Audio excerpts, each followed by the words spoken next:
As I was getting ready to walk off of Trolltunga, two men arrived. One of these men marched straight to the edge of Trolltunga and sat down, dangling his 2 feet off the edge, reminding me of the people who suggested I take the guide service. I am sure those 2 men didn't have a box of handmade tiles for a local girl. I was so excited to tell everyone why I came to Oda in March when they asked. I gathered myself and collected my thoughts as I let the hikers rule Trolltunga in solitude. But I didn't leave them with Jeanett, my one friend in Norway perhaps, and her golden hair like the sun reflection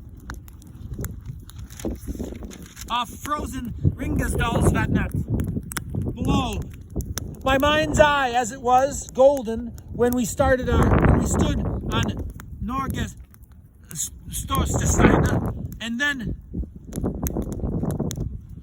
turned golden blue as the sun set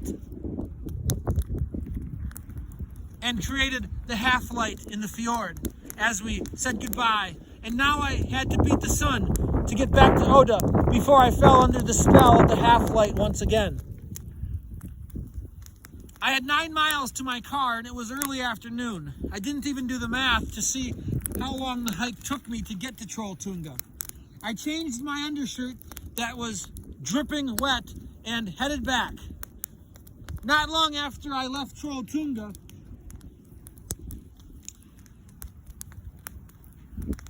I saw ripa tracks in the snow. I had just carved a tile of ripa tracks that I had seen on Jordalsnuten. Jeanett was with the professional fisherman in Soria, and I was an artist on the plateau of a fjord in Norway.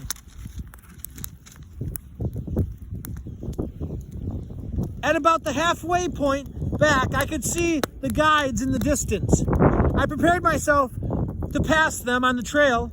I had decided to remedy my feelings needed to combat my guilty conscience for not taking the advice I had been given to use the guide service was going to be a donation to the guides. I was trying to figure out how I looked so unprepared and unskilled by the people who suggested I use a guide. Do they tell everyone that, even the hikers that know all the hiking lingo and wear all the expensive equipment and clothing and equipment? Surely not.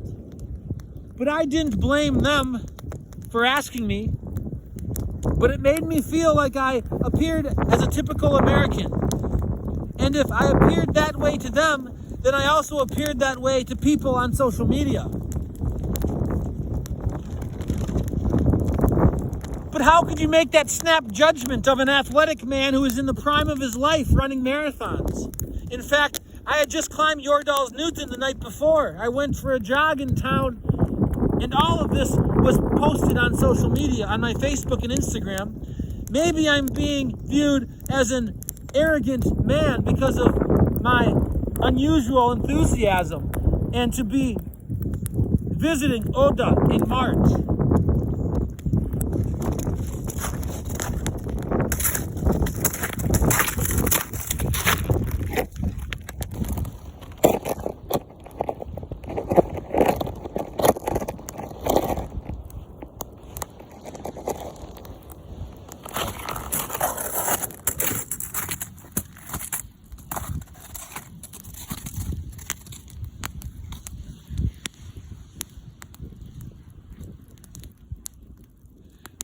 My artwork is sitting in my car for Jeanett.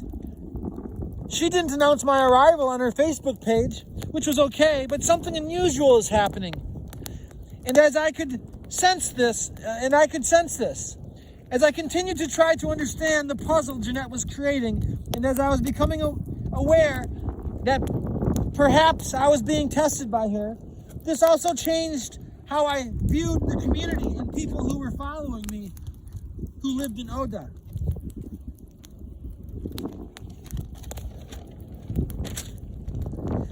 I also had the idea that it was possible that the professional fisherman was the one who decided to ask Jeanett to go on this trip when he learned that I was coming to deliver tiles.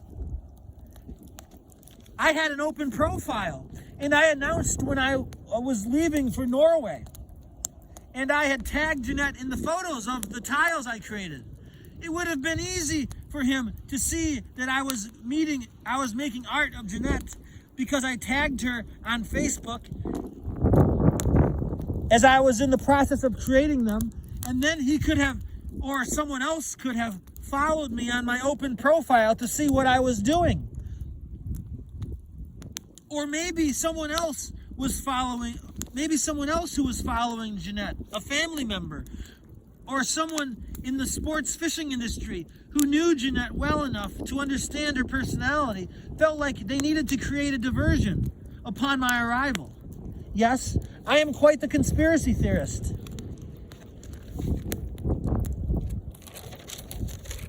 But in reality, isn't it common for men to try to interfere with and make life difficult for other men?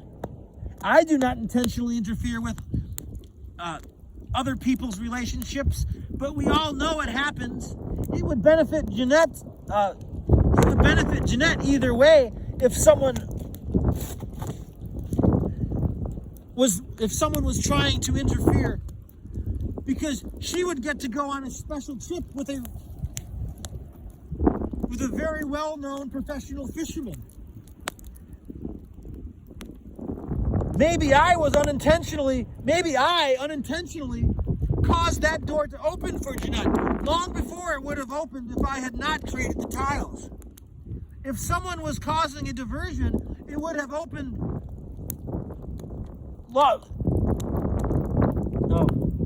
If someone was causing a diversion, it would have opened the doors for Jeanett. Maybe it would not have opened the doors for Jeanett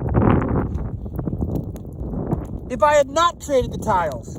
If someone was causing a diversion, it would also put her in a position where she would be forced to compromise what we had already planned.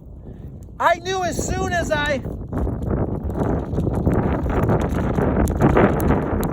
heard about her trip to Historien and how it was suddenly announced by Jeanett 1 week before I was to leave that something was fishy about the timing of this trip and how it coincided with my arrival in Norway. I could see that Jeanett was rising in her status as a professional and could imagine the difficult decisions she would have to make, or the balancing act she would have to perform to accept the sudden opportunity for her career and keep her word with me. If this possibility was true, then it also speaks volumes in how I could interpret Jeanett's interaction with me. I also had the ability to believe that her trip to the north would also be a good diversion for our growing friendship, because it would allow us to get to know each other in a controlled, gradual way, so that we could get to know one another, and while people also could get to learn about who I was. All of these different possibilities had to be juggled in my head to control my emotions and understand Jeanett. Otherwise,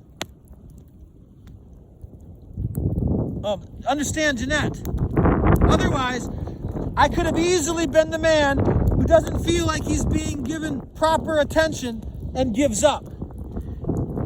Things don't always happen for no reason.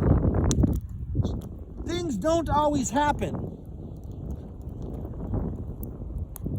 happen for no reason.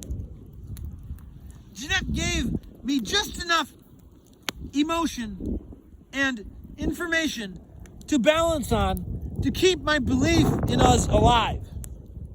This was such a teeter-totter struggle back and forth.